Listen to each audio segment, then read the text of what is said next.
It's when the seasonal depression is hitting hardest. It's right after the holidays when you're tired and you're broke and you're sad. It's just, it's not a good time to be making big life changes, in my opinion. Welcome to Keep It Fictional, a weekly podcast for book lovers by book lovers. Build your to-be-read list with Sadie, Liz, Virginia, Fiona, and Corrine from the Port Moody Public Library. Warning, this podcast contains strong opinions and may cause an increase in your library holds list.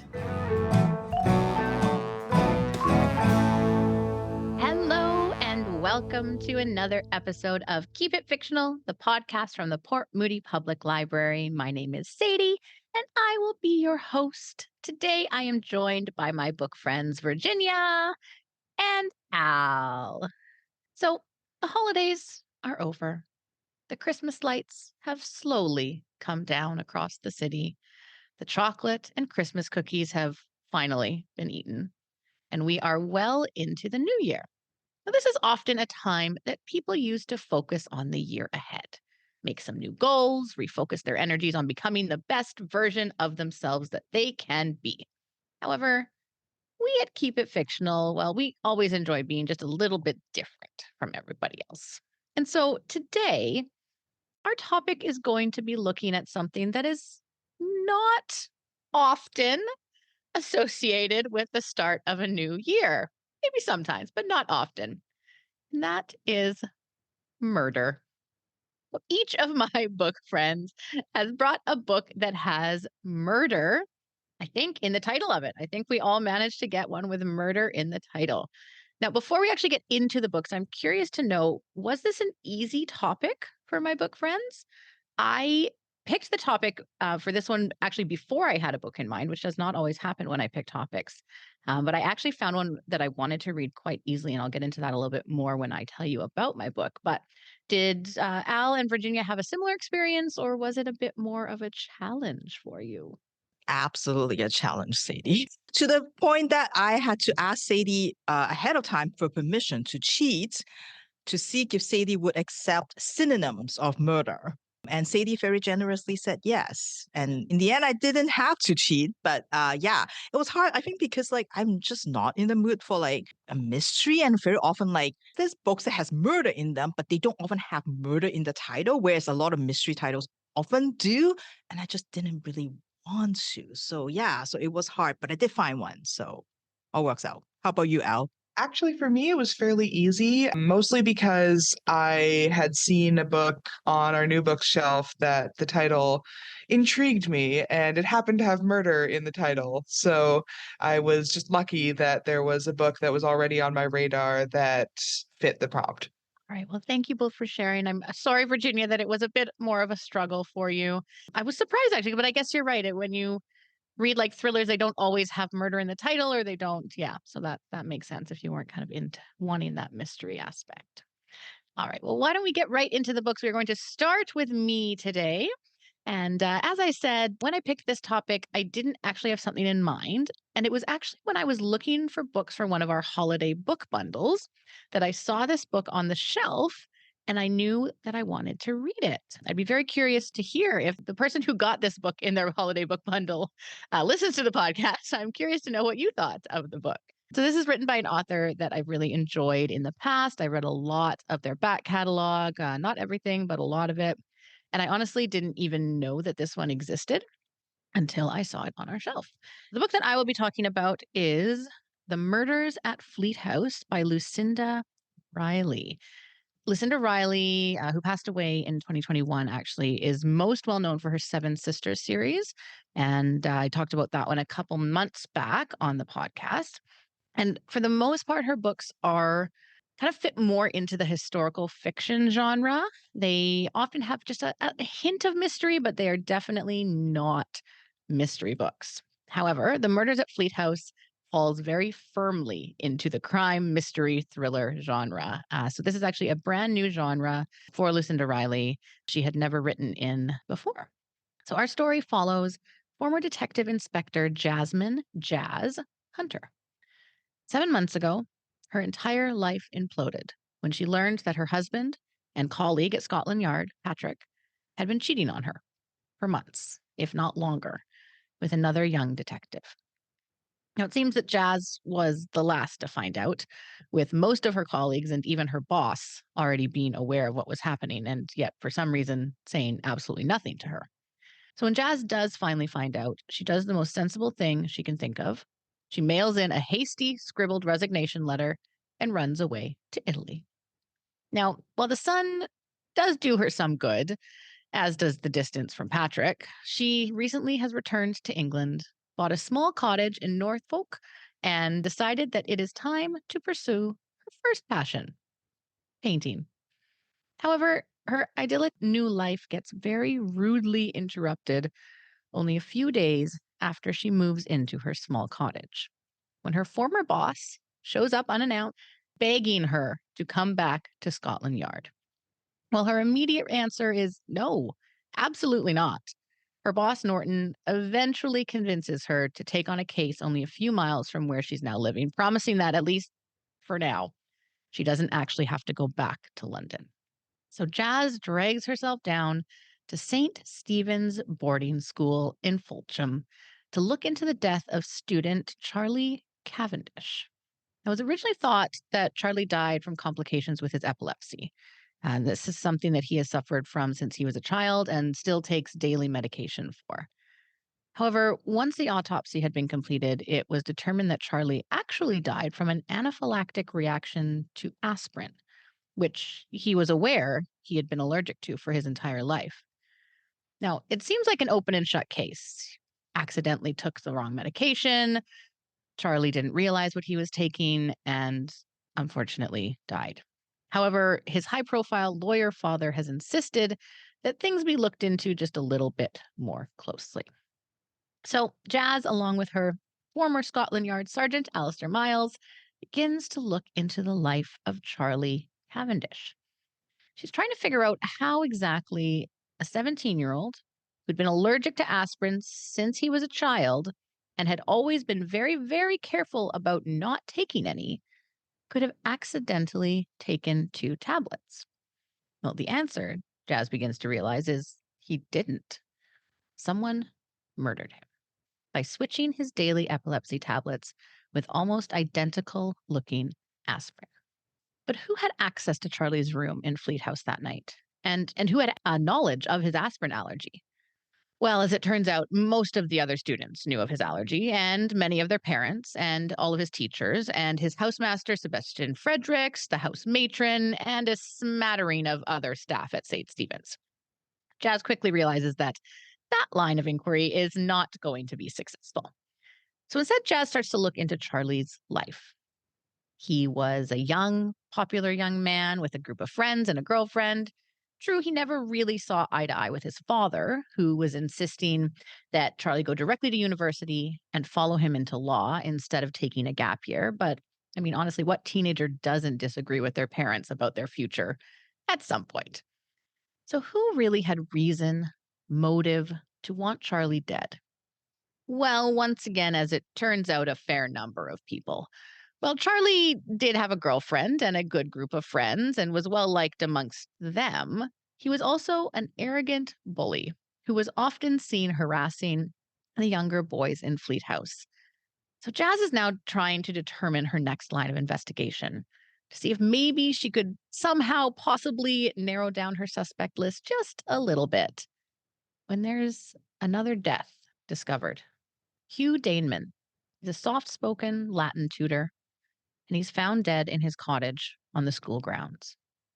While there doesn't appear to be any foul play, the more Jazz starts to look into his life, the more she realizes that Charlie and Hugh's deaths and also their lives may be linked. She starts to look more into Hugh's life when once again her investigation is interrupted. This time, a younger student from Fleet House, Rory Millar, suddenly goes missing. The fact that Rory was one of Charlie's most common victims makes Jazz start to take a closer look, not just at Rory, but also his whole family and what connections they may have to Charlie Cavendish, Hugh Daneman, and Fleet House. With new evidence and confessions coming forward, an ex-husband who shows up out of the blue wanting to talk to Jazz about what happened, and a looming deadline of having to shut down St. Stephen's School for good. Jazz is put into a very difficult position and finds herself more and more wishing that she had just stayed in her cozy cottage to paint. So, this is an interesting book for a couple of reasons. Lucinda Riley wrote this book back in 2006, and she had planned to publish it after she had finished her Seven Sisters series. For those who read that series, you might be aware as well, she passed away before the Seven Sisters series was finished. It was finished by her son, Harry Whittaker, stepping in and doing some of the writing in the final book. However, she never also got the chance to publish Murders at Fleat House. This also meant that she never had the chance to go through the inevitable rewrites that accompany the publishing of a book. And so when her son, Harry Whittaker, decided to go ahead and publish this book, he actually made the decision to keep the text as it was when Riley had originally written it. There was some editorial work done to it, but very, very minimal. And I think that knowing this going into the book, it was quite obvious in places that this was not necessarily a completely finished work. It felt like Riley had laid out the structure of her story. She had created the connections between her characters, the reveals that she wanted to make, and she'd written them, but she never got a chance to kind of fully flesh them out and refine them. And so some of the story didn't always seem to move as seamlessly and connect as successfully as I know Lucinda Riley is able to do in her writing. The other interesting thing is, as I mentioned, this is Riley's first foray into contemporary crime fiction. And so I think that the fact that she wasn't able to tweak things before publishing or even continue on with the series to fine tune the writing in a new genre was unfortunate. All that being said, I did still really enjoy this book. My favorite part about reading mystery novels is trying to figure out who did it along with the detectives. I think a lot of people enjoy that. And this book had a lot of opportunity for that. There's a lot of twists and red herrings as well that made it a more interesting read. True to form, Lucinda Riley included some historical elements to the story, which I'm always drawn into and definitely helped the book feel more like her other books, which I've all really enjoyed. I say that if you're a fan of British crime fiction or a fan of Lucinda Riley, or just looking for a relatively mild murder story, then The Murders at Fleet House by Lucinda Riley would be great. All right. Well, Virginia, you were able to find a book with murder in the title. So why don't you tell us what book you selected today? All right. So the one that I end up picking is Murder in the Age of Enlightenment. This is a collection of short stories by Ryunosuke Akutagawa and translated by Bryan Karetnyk. Akutagawa, I think, would be quite a familiar name to everybody. He's an iconic legend in Japanese literature, considered to be the master of Japanese short stories.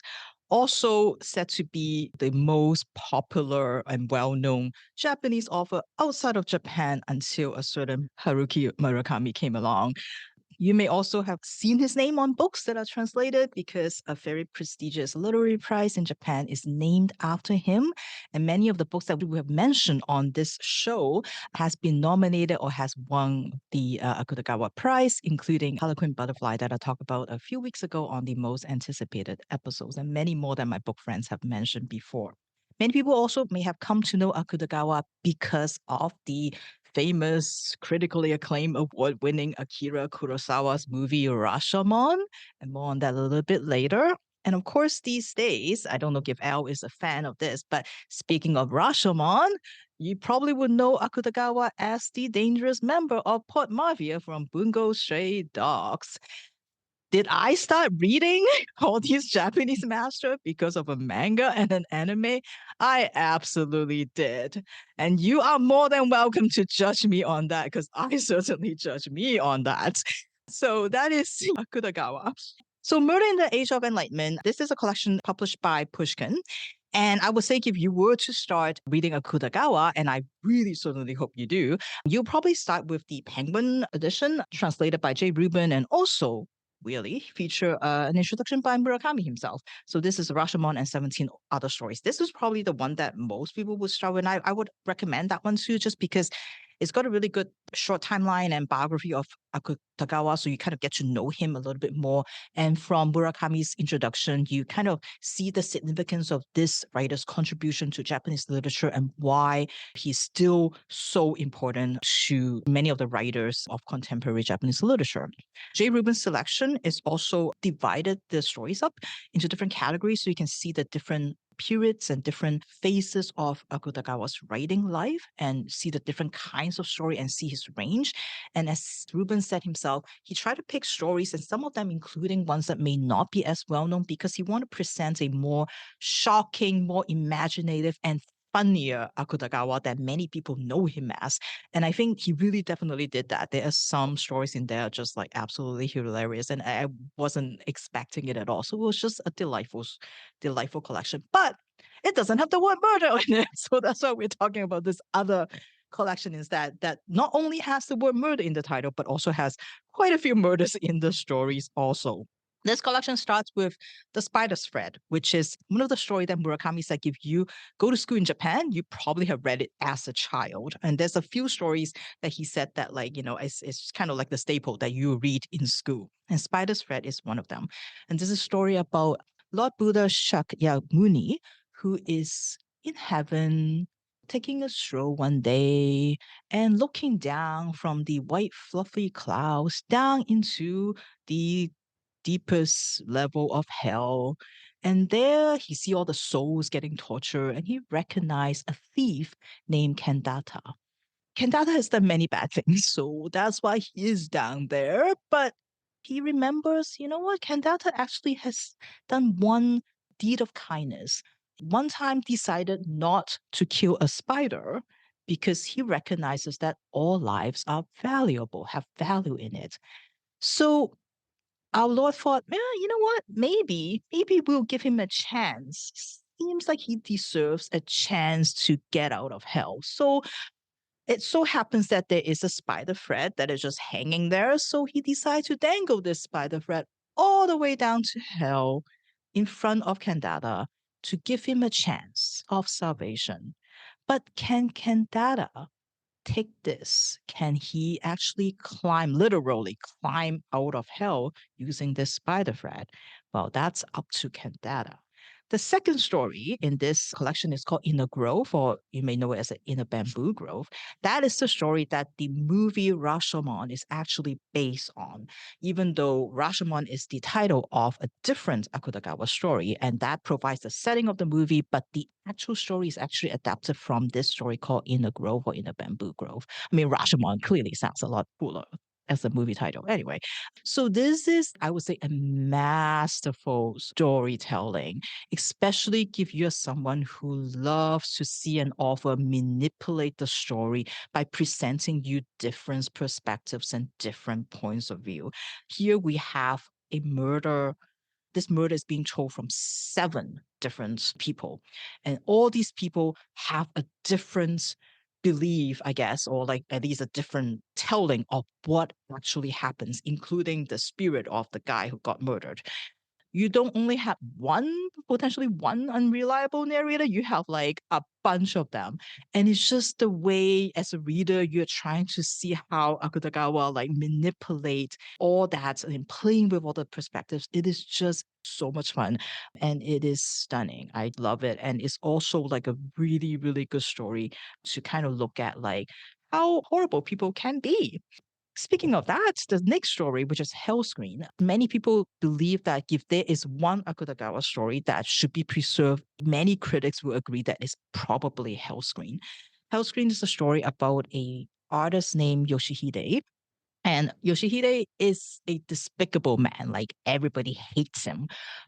And he's also super arrogant because even though everybody hates him, everybody has to agree that he is a really, really good artist. He does really, really good art.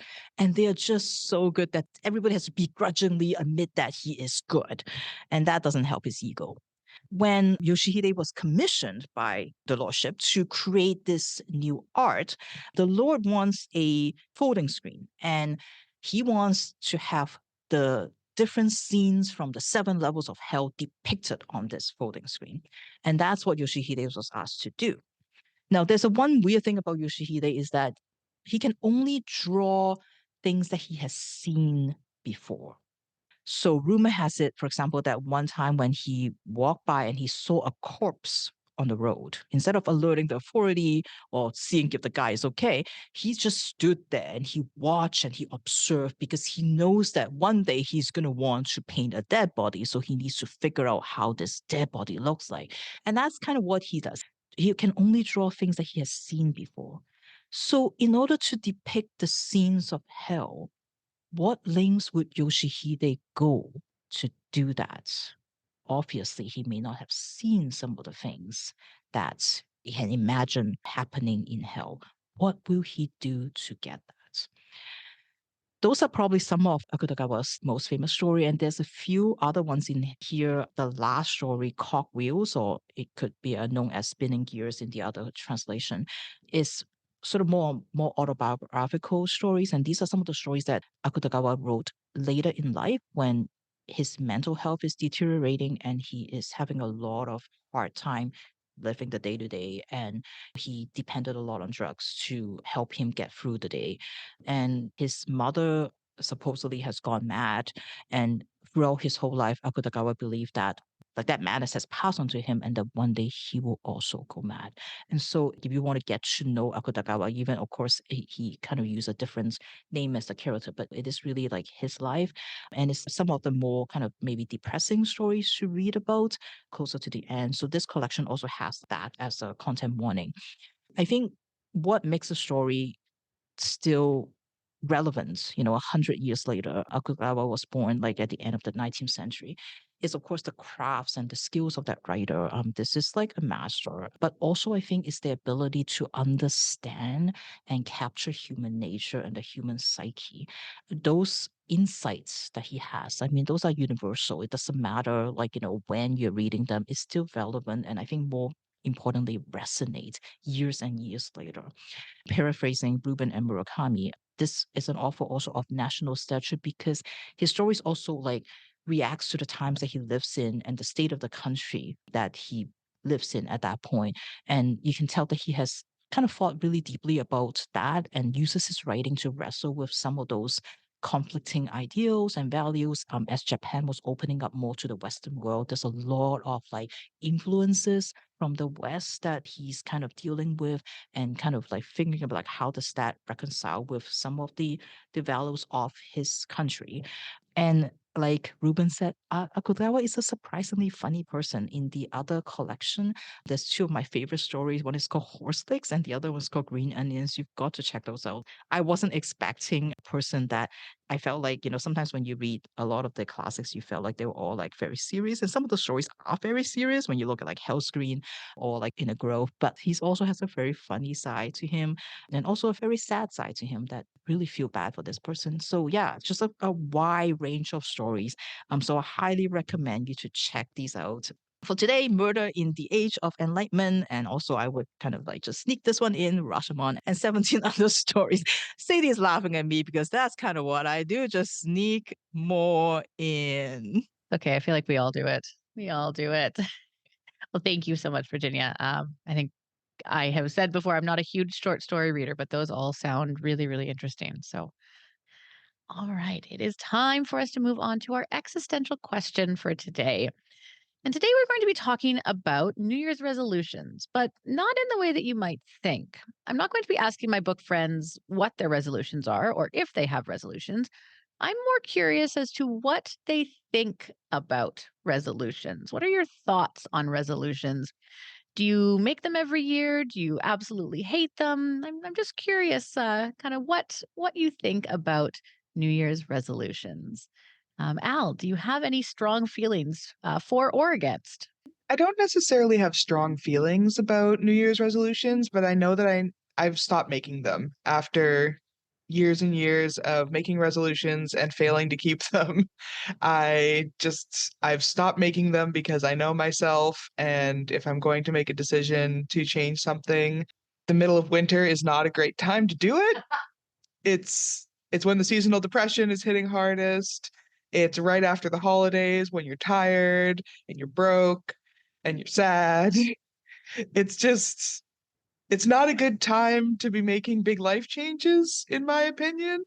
So, yeah, I'm not a huge resolutions person. If other people want to do them, more power to you. I hope that you are able to do something great. I hope that you are able to stick to your resolution. But I know that for me, it just doesn't happen. That is completely fair, and that's a very interesting point you make, actually, that, it isn't like, I understand why it happens at the time it does, but if you think about everything else that is happening or has happened around that time of year, it is a like I said, not the best time to make big life decisions. All right, Virginia, what about you? How do you feel about resolution? I don't dislike them. I don't think I've ever made one in my life, but I understand the value of them, I guess, for some people like Elsa. And I think I like the idea of planning and just kind of thinking about, oh, this is what I plan to do. Like I like that.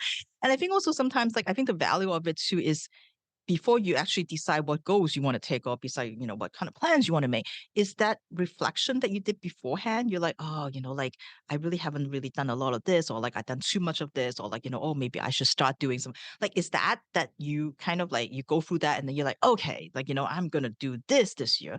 And I think just having that reflection throughout the year, you're like, oh yeah, I remember, like you're thinking about like, I think just like making yourself stop and maybe think a little bit about what happened in the past year and what you may want to consider making a change or anything like that. I think it's just the idea of it. Again, I don't do them, but like I feel like I can see the value of them, and I would love to meet a person who tells me that they make them and they follow them through. Because every time you hear people talk about it, it's always just like, oh yeah, I did it, but 15 days later, it's like, yeah, not quite working out. So, how about you, Sadie? I've had a weird love-hate relationship with resolutions for a while. I think I got really jaded when I worked at a gym for 6 years, and we would get the surge in January. It was one of our busiest times of the year. January and September were always the busiest times, and it was insanely busy, and you would see all these people, and they were so excited, and they were so motivated, and then come March, it was dead, and come April, they were all coming in getting mad that they didn't pay for their memberships for the past 4 months and hadn't used them once. And so I think that made me really dislike resolutions, at least for myself, not and in that way, not for other people. I always supported other people, but it kind of made me not like the idea of kind of setting a resolution and having to hold myself accountable to that kind of idea that I had at the beginning of the year. But I've come back a little bit from my full jadedness. And this year I have kind of set resolutions, but I've chosen more achievable goals, such as I have a blank wall on one place in my apartment that as soon as we take our Christmas tree down every year, it makes me realize how blank that wall is. And so my resolution this year is to put something there, to get a picture and put it there. So I've chosen to focus on more achievable things, and I think that has made me not hate resolutions as much as I used to. But yeah, I think that they can be very useful for people. I think they can be very motivational for people. And as you said, Virginia, I also really like the idea of planning. And so I think that aspect of them for myself as well as for a lot of other people is probably one of the draws, not just kind of saying, I'm going to do this and then looking at the failure or success rate, but actually kind of focusing on the planning of it and things like that. I think that's what it is. I think the right way to do it is like just to find those little things, right? Like, because I think we all have really grand goals and that's why they fail all the time because nobody could. But like, it's like, if I say, oh, I'm going to like put something on the wall, like, could do that. Like, Check in with me in December and see. yeah, we will we will check back in with you, Sadie. We will check, Check it. or Check we'll it. just keep giving you stuff that potentially could go on a wall. I like And that. then you can just see which one. Yeah, we'll just fill your wall up with stuff. So everybody give Sadie stuff that you can hang on a wall. Perfect. I love it. All right. Well, thank you both for sharing. We're going to go to our final book today. Al, which murder book did you bring us? All right. Well, I've actually brought a book that kind of ties tangentially into the idea of resolutions. At the very least, all of the characters in this book have made a very strong resolution. And the book that I am talking about today is Murder Your Employer by Rupert Holmes. And before I talk about it, can I just say I love this cover? It's beautiful. It's got embossed lettering. It's got these like raised roses. It's got beautiful patterns. And I really like the cover. So, yes, this book takes place at the McMasters Conservatory for the Applied Arts, the arts applied being those of murder. Yes, this is a novel about a university for the murderous arts, a secret school whose students must come to them with a single person they want to delete in the school's parlance, and whose graduation comes when they carry out their thesis, that is, the plan to get rid of their target. The aspiring homicidalist must answer 4 questions before their target can be accepted. Number 1, is this murder necessary? Number 2, have you given your target every last chance to redeem themselves? Number 3, what innocent person might suffer by your actions? And number 4, will this deletion improve the life of others? If the answers to 1, 2, and 4 are yes, and the answer to 3 is as minimal as possible, then the target is accepted, and the student may begin their work. This book follows 3 students at the McMasters Conservatory for the Applied Arts. There is Dulcie Moan, aka Doria May, a film star who has been blacklisted by her production company for an ill-considered affair. There's Gemma Lindley, a medical assistant who is being blackmailed by her supervisor. And finally, the main character, whom we follow for most of the book's time, is Clifford Cliff Iverson, an aerospace engineer who lost his job after realizing that his boss had made changes to one of his designs that could result in people dying. While Dulcie and Gemma both applied and were accepted of their own volition, Cliff is a scholarship student. Sponsored by a wealthy but anonymous donor, he is brought to McMasters after a failed attempt to kill his target, in the hopes that he will learn the skills he needs to succeed at his next attempt. Of course, if he fails out of McMasters, he won't be trying again, as flunking out of McMasters also means flunking out of life itself. The first half of this book takes place at the McMasters Conservatory for the Applied Arts itself, following Cliff, Dulcie, and Gemma's studies, as well as their interactions with some of their fellow students. Cliff finds himself almost immediately in a bit of a rivalry with Simeon Sampson, a fellow student who is a top student at the school. Gemma is assigned a seemingly impossible task to befriend and become trusted by another student, Jed Hellkampf, who seems to be a sociopathic monster who perhaps should not have been accepted to the school in the first place, because her own plan for her thesis involves befriending and luring her blackmailer to a place where she can meet her demise. Dulcie, on the other hand, does not see a lot of screen time in this portion of the book, mostly appearing as a side character or in flashbacks explaining why she is at the school.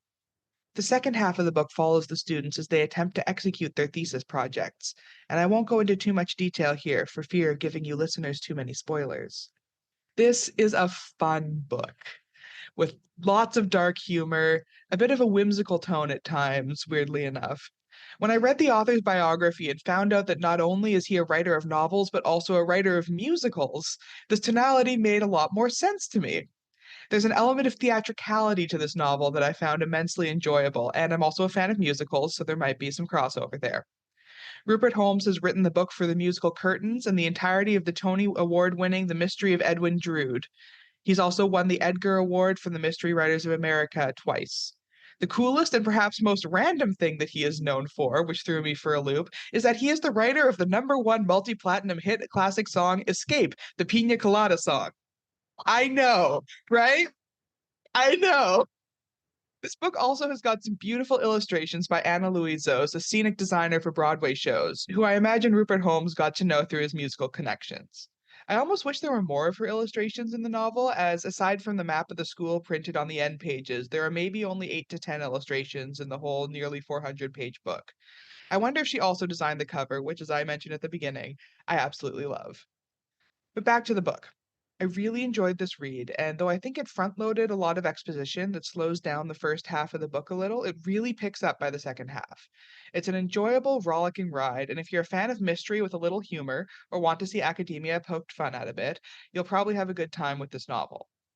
While reading it, I thought that it might be good for fans of the television shows like Pushing Daisies or The Umbrella Academy, as its dark subject matter is leavened quite well with humor and quirky characters. So if you're a fan of either of those shows, you might also want to pick this up. So, yep, today that was Murder Your Employer by Rupert Holmes. That is awesome. I love that random trivia tidbit. That's so good. Wonderful. I think that I don't know if I will read that book, but I'm going to recommend it to my husband because I think that he would absolutely love it. So thank you, Al, for bringing that book to us. And best title ever. Just the title itself. How can you not read it? I know, I saw it and I was like, I need to pick this up immediately. Wonderful. Well, thank you so much to Virginia and to Al today for bringing us your murder books. And to our listeners, I am curious what you think about resolutions, or if you have any resolutions. So let us know in the chat on the Facebook video, or feel free to send us an email. Or if you have any good murder books that you have read recently, we would always love to hear about them. So thank you so much, everyone, for listening to another episode of Keep It Fictional. We will see you all next time. Bye. Thank you for listening. If you like our show, please tell a fellow book lover about it. You can find a list of all the books we discussed in our show notes. Join us next week for another fun book chat. Until then, keep it fictional.